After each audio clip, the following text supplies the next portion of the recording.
Hello everyone, Pineapple here, finishing off Spooky Month with the very interesting, for two very different reasons, Silent Hill movies. These adaptations started with today's Silent Hill in 2006, directed by Christoph Gans, who, while this movie was based on the first Silent Hill game, is making another film based on Silent Hill 2 for release next year, making the movies 1, 3, and 2 in adaptation order. Odd. Now, while these are based on the fantastic Silent Hill games, I will try to hold comparisons. While there obviously will be comparisons, I'll be making sure that the deviations from the games and usual lore won't inform my critical rating of the film by the end of the video. Sure, there are things that work better in the original, but I'll be reviewing these as movies, not for their faithfulness. The sequel that we'll look at next release 6 years later, and while there is a lot to say about that, let's start with today's movie, Silent Hill 2006. We start the movie with a pretty effective cold open, immediately playing music from the games, and there is a fair bit of that throughout the movie. I have to admit that character themes are usually where my focus lays on a soundtrack, but I thought the game's soundtrack matched what was on screen, and the film never irked me in that department. Australia's own Radha Mitchell, and one of the very few movies where he doesn't die, brought to you by Sean Bean, play Rose and Christopher De Silva, out looking for their daughter in the middle of the night, seemingly having very bad night terror / sleepwalking episodes, finding her ready to leap off a cliff, and screaming out Silent Hill when they finally grab her. Chris going right through traffic, the mad lad. Jadelle Ferland plays dual roles, Alessa, Sharon, and the Dark One. Because he tried to steal from me, the Dark One. You try that, you get skinned alive. Everyone knows that. Actually, no, they don't.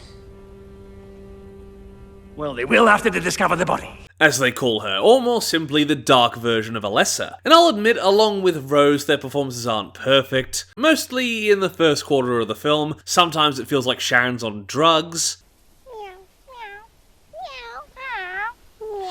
And occasionally Rose just seems like she's cruising until she can get off set to reach the catering. It's not a problem throughout the whole film, but there are moments where the playing up of her childlike innocence is a bit mind-numbing. With Chris, he's not really in the film, or really either film, enough to focus that much on. But he's fine while he's here, even if, like with the others, there are a few odd deliveries. Sorry, sir, those records are confidential.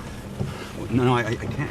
No, listen, Sorry, sir, I can't haven't got the access time. that information. Listen, goddammit! This is an emergency. But with his lesser screen time, these problems are a bit more obvious throughout the film, but mostly funny, not frustrating. The first look we get at the hell dimension of Silent Hill is nice. The fade-in is really effective, and I have no idea what the story is with that cross in the background. It's thematic, I guess, but very odd. So Sharon's episode culminates in her screaming about Silent Hill, and with more Bible imagery and some odd dialogue, Rose decides, fuck it, we'll go to Silent Hill, even if Chris is against it. And surely you could figure out a better plan, Rose. Chris Googles Silent Hill once they leave and finds out that it's abandoned, with fires still burning under the ground, and learning how the fire started. That's a pretty cool bit of lore for the town. Sure, the whole hell dimension and limbo dimensions are cool and all, but it's nice for the real world to have some spooky history with the town. Rose stops for gas, and when Sharon gets scared since her drawings were fucked with, a cop, Sybil Bennett, played by Laurie Holden, gets very interested. And there is some nice lore given about her later, her so interested because a while back a madman threw a kid into the caves of Silent Hill, and she waited with him to be rescued, but without that context, she just seems like a fucking weirdo. And I'm pretty sure when she follows and pulls Rose over later, it's just because she had a sad child, and not for Rose speeding off from the gas station without paying. But that doesn't get talked about either. So Sybil is both kind of a badass and getting close to Mike in the FNAF movie when he beats that innocent father half to death. Sure, it seemed like the right thing to do at the time, but look where it got you. Don't talk to strangers. Good girl.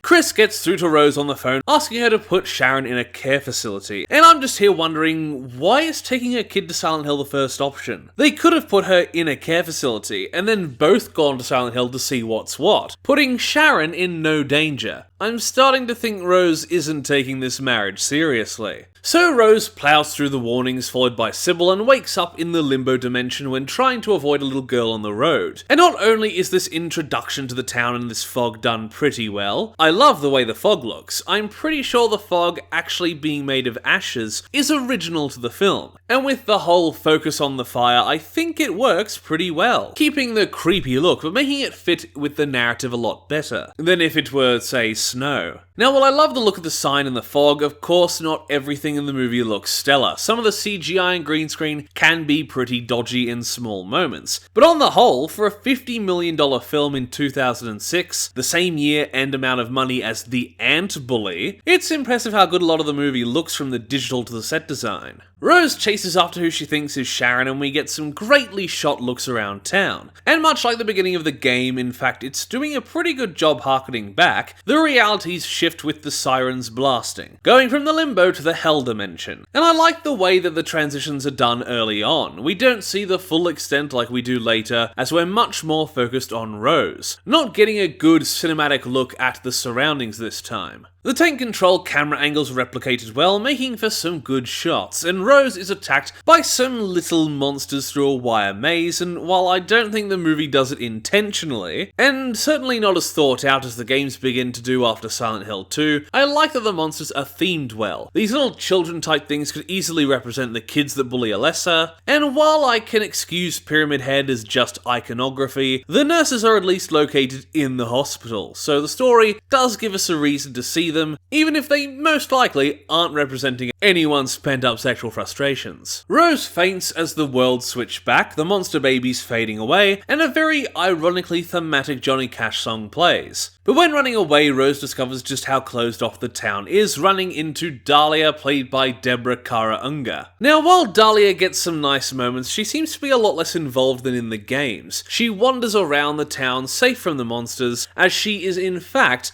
the mother of Alessa, her daughter the spitting image of Sharon, causing her to go a little manic on Rose. But while not terribly interesting till the end, the theme of mother being God in the eyes of a child, such a great idea pays off well in the end. She seems to be a lot less sympathetic in the games, whereas here all of the cruel things she does are pushed onto Christabella, making Dahlia a lot less interesting, I suppose, but I do really like what they do with her. Sybil finds Rose cuffing her with no sufficient charge. What is the charge? Eating a meal? A succulent Chinese meal? Are you waiting to receive my limp penis? And I like the tone of her character. Sure, she's a real hard-ass, but there are genuine moments of care between the two women and with other characters. Sybil finally realizes they can't leave, and we get the first monster encounter in the fog. And it's pretty effective. Rose books it, but after the monster is introduced with some cool camera movements, Sybil takes it out like a badass. Sure, using way too many bullets, but she gets style points for how she disposes of the contaminated jacket. Heeding the hints of her daughter's fucked up drawings, Rose heads for the school. The atmosphere and set pretty good,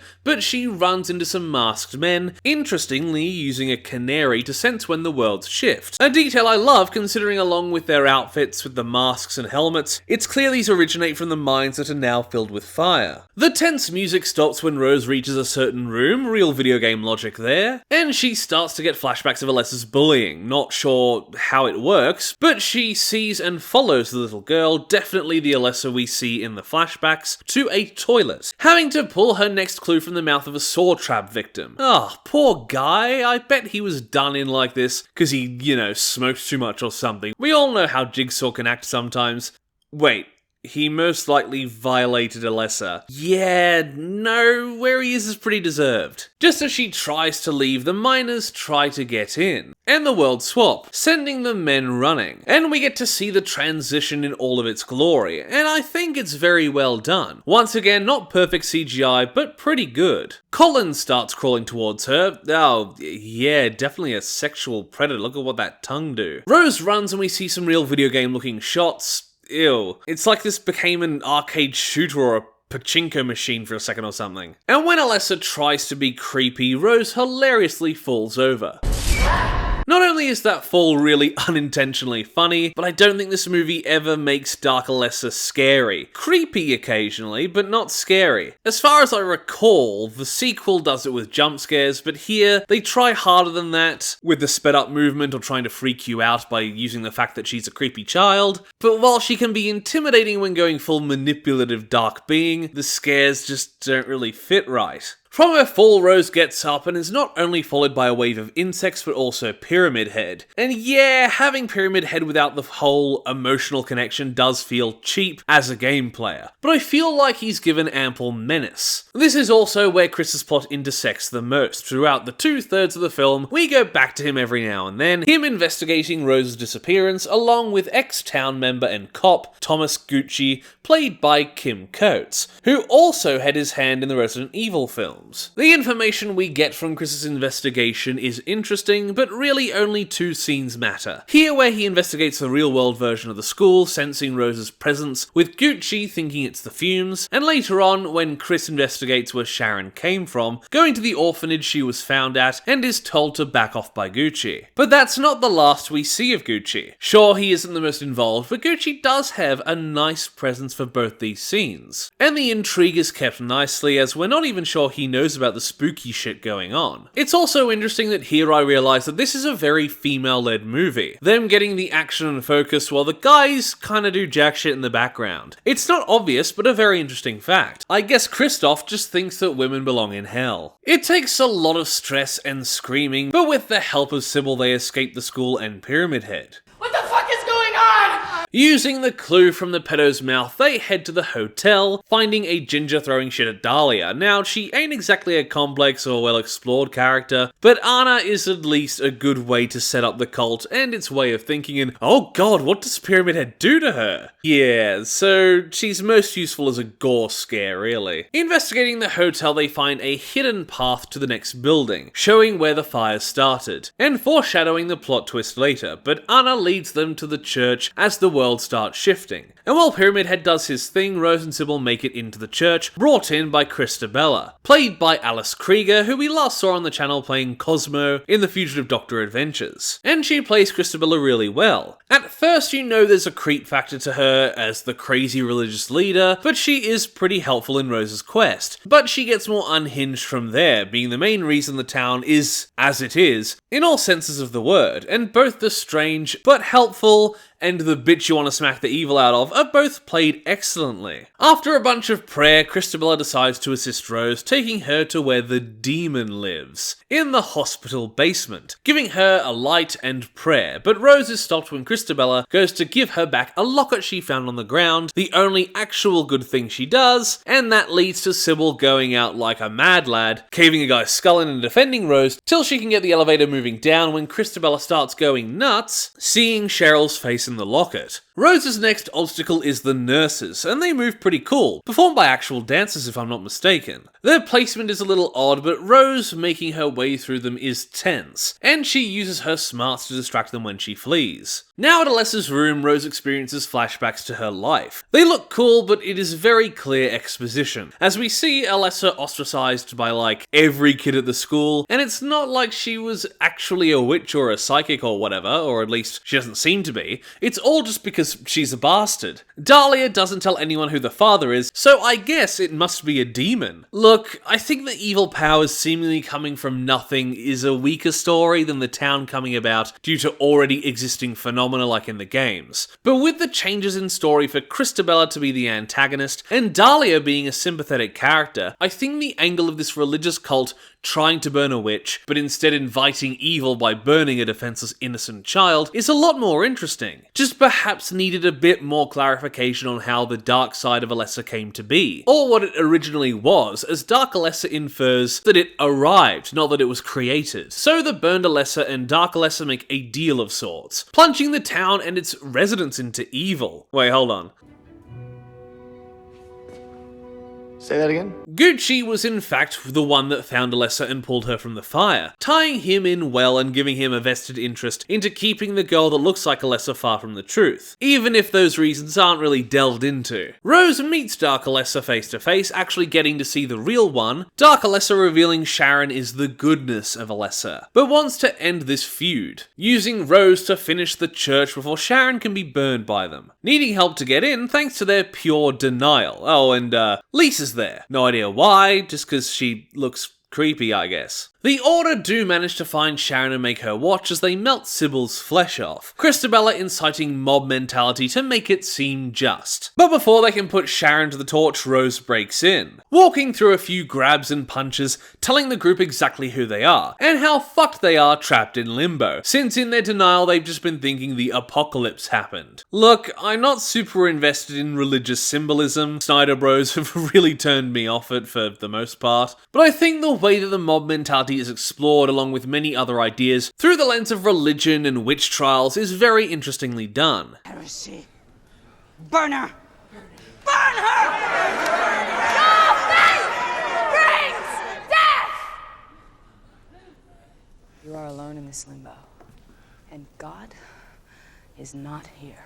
Wanting to shut her up, Christabella stabs Rose, but that allows the Dark Alessa to leak out, breaking the seal around the church and allowing the real Alessa in, and oh my god, is it a glorious CGI mess. Tentacles of barbed wire tear the zealots apart, and Christabella is split down the middle, courtesy of barbed wire up her coochie. Watching this when I did as like a 12-year-old was certainly an experience. By the end, the only left standing are Dahlia, well, no, she's sitting on the ground, but Dahlia, Rose, and Sharon, who Dark Alessa looks at for a long time, strangely. And in a nice cliffhanger type ending, Sharon gives Dahlia a strange look, and they make their way back home, but still trapped in the fog dimension. The road fading in, looking pretty cool. And once again, Chris feels them in the house, even if they are separated by dimensions. I usually prefer a happier ending, but I think this ending is actually really interesting. And while it kinda gets walked back in the sequel, I guess foggy movies with ironic endings just really worked at the time, The Fog having come out 1 year earlier. So that was Silent Hill 2006, and while not a perfect movie, it was perfectly serviceable. Now, having watched this with a not-so-horror movie watch a friend, I know the film isn't for everyone. And if you are a staunch follower of the game's lore, or at least the Team Silent Games lore, this probably won't be for you with all the changes that they make. But as its own interpretation and entry to the property, it's just a good horror movie. The effects and look of the film are great, the themes, while not all perfect, it's clear what they were going for, and it is philosophically interesting. The acting, while not always perfect, is pretty good overall. There are certainly complaints as it is, but this is not as bad as I hear people saying it is. Sure, it doesn't even compare to the story of the games, but as its own thing, it's both interesting and entertaining. Overall, I recommend Silent Hill, and I'll give it just a good 7 out of 10. Certainly not any higher, but I would recommend it for the spooky season, or if you're a fan of the games that can handle the reinterpretation of ideas. Thank you everybody for watching my review of the first Silent Hill movie. Please like the video if you liked it, comment down below if you wish, or consider subscribing to the channel if you do. Ring the notification bell so that you're told every single time that I make an upload. Once again, thank you for watching, and I will see you in the next review. Bye! Toast.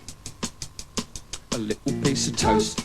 Because there's so much to choose from. There's brown bread, white bread, all sorts of wholemeal bread. It comes in funny packages with writing on the side.